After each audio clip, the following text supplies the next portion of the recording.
Wyoming Territory, 1878, the sky cracked open with thunder the same moment Prescott O'Malley slammed her shovel into the dry earth, sweat streaking her dirt-speckled brow, breath short from weeks of doing everything alone. The grave she dug was for her mule.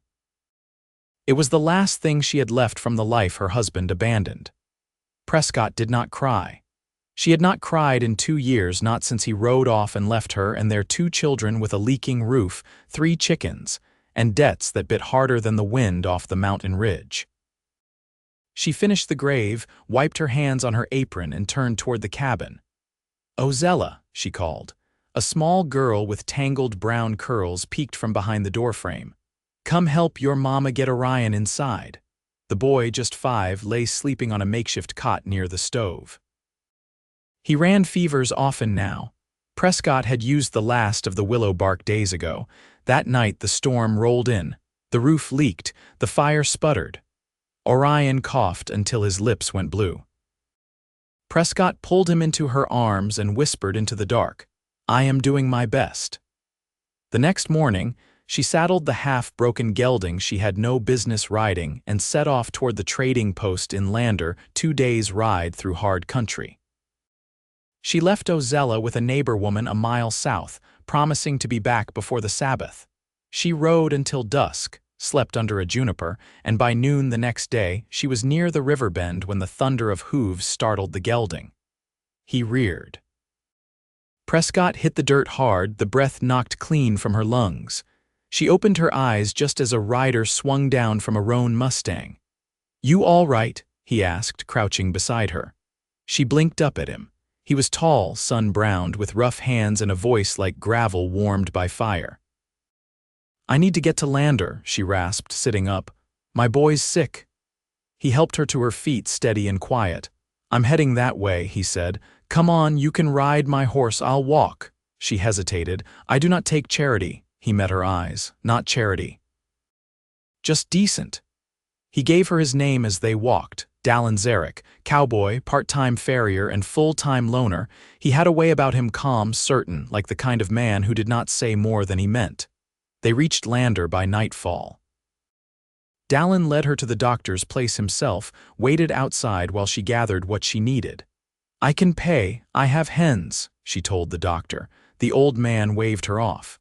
"Your cowboy friend already did." She found Dallen outside, leaning against the post with his hat low. "I told you I did not want charity." He looked up. "I know, but I do not like seeing folks break for no good reason." Prescott's jaw tightened. "You do not know me." He just nodded. "No. But I know what it looks like when someone's hanging on by the skin of their teeth." She said nothing more. The next morning, Dallen rode with her back toward home. "I can make it alone," she told him. "I know," he said. "But I do not mind riding with you." They reached her land by the 3rd night. Ozella ran out, face smudged and eyes bright. "Mama!" She crushed her daughter tight, then knelt beside Orion. His fever had broken. "You found the medicine," the neighbor said. "And brought company." Dallen tipped his hat. He stayed that night to see the boy through, then he stayed the next night to help fix the roof, then he showed up again with seed potatoes and salt pork. "I do not need saving," Prescott told him. "I am not saving you," he said. "Just planting roots where they feel right." She watched him saw a new beam for the barn, sleeves rolled, hands steady. He never pressed, never asked for more, just kept showing up. He built a fence. He taught Ozella how to mend tack. He carved a small horse for Orion. Prescott watched the life taking shape around her and told herself it was kindness, not love. Because love had left her before, but Dallen never asked for anything back, and somehow, without asking, he was building something steady, something real. And she could not stop looking at it. The first frost came early that year. It crept in one morning, silent and silver, coating the last of the bean vines and curling the edges of the cabbage leaves Prescott hadn't yet pulled. She stood at the edge of the garden, hands wrapped around a tin mug of coffee gone cold, watching the light catch on the frost like a warning. Behind her, Dallen split kindling with measured, even strokes. She hadn't asked him to. He never asked what needed doing, just watched, then did it. It wasn't something she was used to. Most men either demanded a place or left before anyone could expect anything of them. "You always work like that?" she asked, not looking his way. "Like what?" "Quiet, careful, like the wood's got feelings." He paused mid-swing. "It's not about the wood." He drove the axe down, clean through. "It's about not wasting what you've got." That answer sat with her longer than she expected. She turned the mug in her hands, steam long gone, but she didn't go inside. Not yet. Later, she found him in the barn, adjusting the bridle on the gelding. The animal had taken to him in a way it hadn't with anyone else since the fall. Prescott leaned against the stall door, arms folded. "You planning to stay through winter?" Dallen kept his eyes on the buckle. "Was thinking about it." She waited, letting the quiet draw out. "I've got a spare bedroll," she said. He nodded once. "I'll pitch it in the loft." That was how it started, not with declarations, not with any talk of needing or wanting, just space made a little more each day. Orion asked if Dallen was going to be his pa one night after supper, the words small, almost swallowed. Prescott's spoon paused halfway to her mouth. Dallen didn't look up from where he was mending the boy's boot. "That's not how it works," Prescott said. Orion frowned. "Why not?" Dallen set the boot down. "Some things take time," he said gently. "Like mending a heel, can't rush it or it won't hold." The boy nodded, satisfied. Prescott wasn't. That night, after the children were asleep, she stepped out back where Dallen stood by the fence line watching the stars. "I didn't ask you to say anything to him." "You didn't have to." She stared out at the open land, the dark spill of it. "They've lost enough." "I know." She turned to him. "What are you doing here, Dallen?" He didn't answer right away. When he did, his voice was low. "I've been a lot of places. Never thought I'd find one I'd want to stay in. Then I saw you standing in the dirt, burying that mule with your chin set like the whole world was watching you and you didn't care." Prescott folded her arms tight across her chest. "That's not a reason." "No," he said. But it was the start. She didn't have an answer for that, not one she knew how to say out loud. The first snow came 2 weeks later, soft and thick. The cabin grew quieter, the work shifted. Dallen showed Ozella how to whittle a flute from a willow branch. She played it off-key, loud and proud, until Prescott told her to take it outside. The girl laughed, the sound carrying. Prescott baked bread that afternoon, real bread with the last of the lard and what flour they had. She set an extra loaf aside without thinking. Later, she found it missing, a thank you scratched onto a scrap of birch bark beside the empty plate. "You didn't have to do that," she said when she found Dallen feeding the chickens. "They've got 5 mouths and no man," he said. "Could have been worse if you hadn't taken in that boy last month." She leaned against the coop, the smell of straw and feathers thick in the air. "You always do for others like that, when it's right. And this place, us, is it right?" He didn't answer with words. Just looked at her, steady and sure, like he wasn't trying to convince her of anything, like he already knew. Prescott turned away before he could see her face. Her hands itched to hold something steady. She found herself wishing he'd touch her just once, not out of pity or want, but because he needed to, but he didn't. Not yet. And maybe that's why she found herself hoping he would.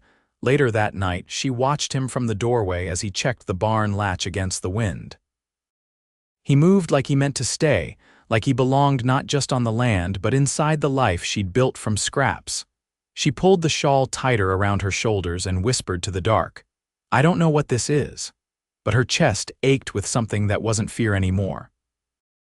And that scared her worse. The wind shifted in late November, coming down from the mountains with a sharpness that cut through wool and bone. Prescott tightened the drawstring on her cloak as she stepped out to gather the last of the dry sagebrush near the edge of the field. Her gloves were split at the seams, and her fingers ached from the cold, but she kept moving. That was what got her through most days, one task folded into the next, until the sun dropped behind the ridge. She didn't notice Dallen until he stepped around the side of the smokehouse, carrying a bundle of tanned hides slung over one shoulder. "I traded for these from a Shoshone trapper," he said, setting them down near the porch. "Thought you might line the children's coats." Prescott brushed a strand of hair from her face, the wind tugging at the rest. You didn't have to. He didn't argue, just took a coil of twine from his pocket and began tying the hides for storage. You always bring something, she said, quieter now. I've noticed. He straightened, rubbing his hands together for warmth. When I lived out near Sweetwater, there was a woman with 7 children and more pride than help. Her husband drank himself under a mule one spring. I'd leave things at her stoop when I passed through. She never said a word, but the next year she gave me a scarf she'd knit from scrap yarn. I guess I got used to that sort of trade. Prescott's eyes lingered on the bundle. We don't have many scraps to offer. Dallen's gaze held hers. You've given more than you know. That night, the oil lamp burned low as Prescott sat by the hearth sewing patches onto Ozella's skirt. Dallen carved a set of buttons from a block of pine, the steady scrape of his knife filling the silence. You ever think about leaving again? She asked, not looking up. He paused, the blade held still. Not since the second day I was here. What changed didn't feel like passing through anymore. Prescott tied off a stitch. I used to think staying meant settling. Like giving up. You still think that? She threaded another needle. I'm not sure what I think. He didn't press. He never did. By the first week of December, the creek froze. The children took to sliding along the bank before supper, boots wrapped in old cloth to keep the cold from biting through. One afternoon, Prescott stood on the porch, arms crossed, watching Ozella run after Orion, their laughter echoing off the trees. Dallen stepped beside her, dusting flour from his sleeves. I tried my hand at biscuits. She raised an eyebrow. Is the stove still standing? Barely. She smiled before she caught herself, then looked away, unsettled by her own ease. You've changed the shape of this place, she said after a long moment. He leaned against the rail, quiet for a beat. I didn't mean to. That's the thing, she said. It's not something I could have asked for, but it's here. Dallen looked at her then, steady as always. What would you ask for if you could? She hesitated, the words catching in her throat. A place where the roof doesn't leak, where the children have someone to follow that won't leave them in the dark, where I can stop holding my breath, waiting for the next blow. He nodded once, slow. That's not asking for too much. I didn't say I thought I deserved it. Dallen's voice was quiet but firm. You do. The snow came heavy 2 days later. Dallen dug a path to the well before dawn, shoulders hunched against the storm. Prescott watched from the window, her hand resting on the sill, breath fogging the glass. The ache in her chest wasn't fear anymore, it was the slow press of something unfamiliar, something she hadn't allowed herself since the man who left her had taken the last of her trust with him. At supper, Orion fell asleep at the table, face pressed into the crook of his arm. Ozella leaned against Dallen's side, her eyes drooping. Prescott gathered the boy into her arms, tucked him into bed, then returned to find Dallen still in his chair, the fire casting gold across his face. She sat across from him, elbows on the table, the silence between them full of weight and warmth. I've been thinking, she said, voice low. He looked up. You built a place here, she said. Not just a fence or a roof, I see it now, the way the children look for you. The way things hold together when you're near. Dallen didn't speak. He waited. She reached across, fingertips brushing his knuckles. I never called it love because I didn't trust it. I thought if I named it, it'd vanish like breath in winter. He turned his hand, let her fingers settle in his. It's not going anywhere, he said. Prescott blinked hard, then let out a breath she hadn't known she'd been holding for years. I want you to stay, she said.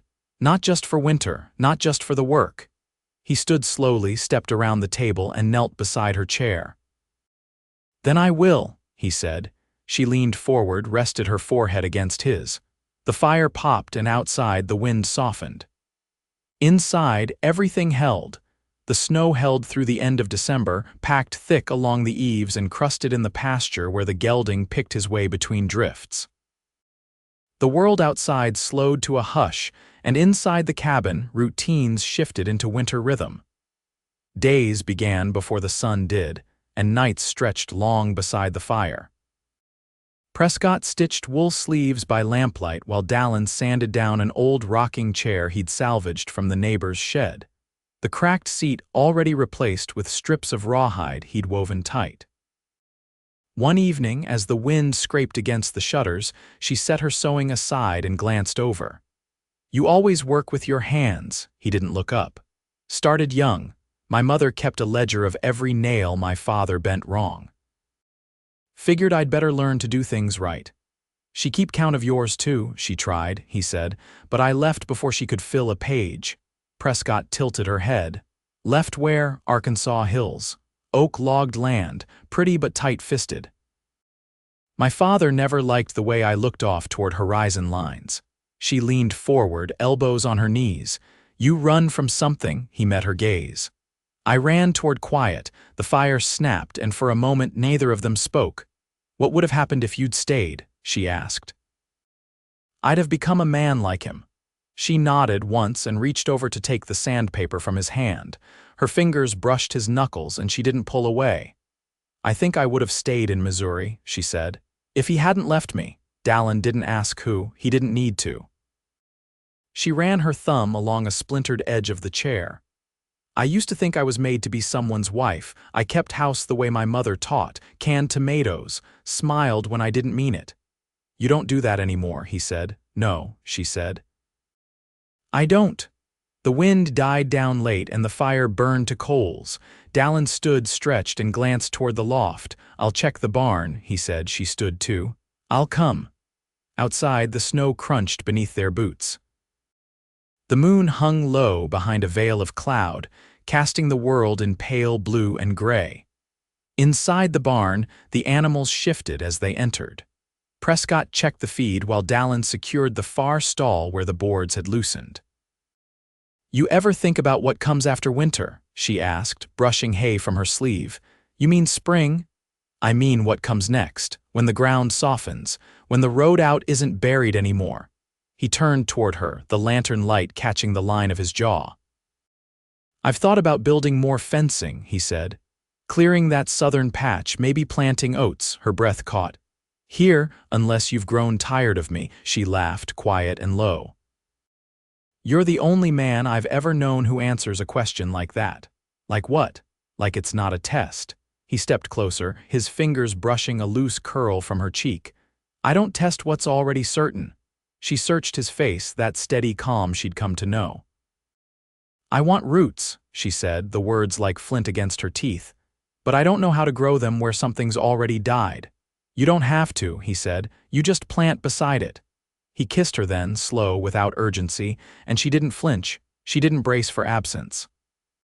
She let herself lean into it, let her palm rest against the center of his chest where the warmth was strongest. By the time they stepped back out into the cold, snowflakes had begun again, soft and slow. They walked to the cabin without speaking. Inside, she bolted the door behind them and turned to face him. "You know I'll never be soft," she said. "Not the way you deserve." "I didn't come here looking for soft," he replied. "I came looking for true." She reached for his hand, folded it into her own. "Then stay," she said. "Whatever comes next, stay." He did. The thaw came slow, as if the land itself had forgotten how to soften. First the icicles along the eaves melted to steady drips, then the top layer of snow crusted over with slush. It would be weeks before the ground gave way fully, but the world had begun to shift. Prescott stood at the edge of the pasture, sleeves rolled to her elbows, watching the gelding test the exposed earth with careful steps. She didn't look over when Dallen joined her, but she knew it was him by the way the air settled. "I've been thinking about the southern patch," he said. "If we start clearing it soon, we could plant before the last frost." She kept her eyes forward. "It's rocky down there. We can clear stone. It'll take time, but it's good soil underneath." She nodded, tucking a loose thread into her cuff. "And after the oats, corn, maybe barley if we can trade for seed." He paused. "I was also thinking we might build a second cabin just a short way off the main house." "Nothing big." Prescott turned to him then, brows drawn. "What for?"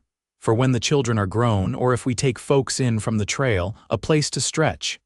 She studied his face, the quiet certainty there. You think that far ahead? She asked. I do now. Inside, the children were finishing a drawing with burnt sticks and scraps of linen. Ozella knelt beside Orion, tracing a crooked fence line while he added a figure holding what might have been a shovel or a flag. When Prescott stepped through the door, they both looked up. Mama, Ozella said, Dallen says we can help build something new. Prescott ruffled the girl's hair. He's got plans. Orion looked up from his drawing. Are you going to marry him? Prescott glanced at Dallen, who had just stepped inside and paused at the doorway. His eyes held no surprise, just a quiet waiting. That's not how that kind of thing's usually asked, she said. But are you? Orion pressed. She reached for a tin cup, filled it from the kettle, and took a long drink before answering. If he asks proper. Dallen stepped forward. I was waiting for spring, for the ground to stop crunching underfoot and the sun to come through the trees, but I reckon I don't need that to know. He turned toward her. I'm not a man of flourishes. I won't bring you lace or gold. But I'll meet the dawn beside you, and I'll carry the weight that finds this place.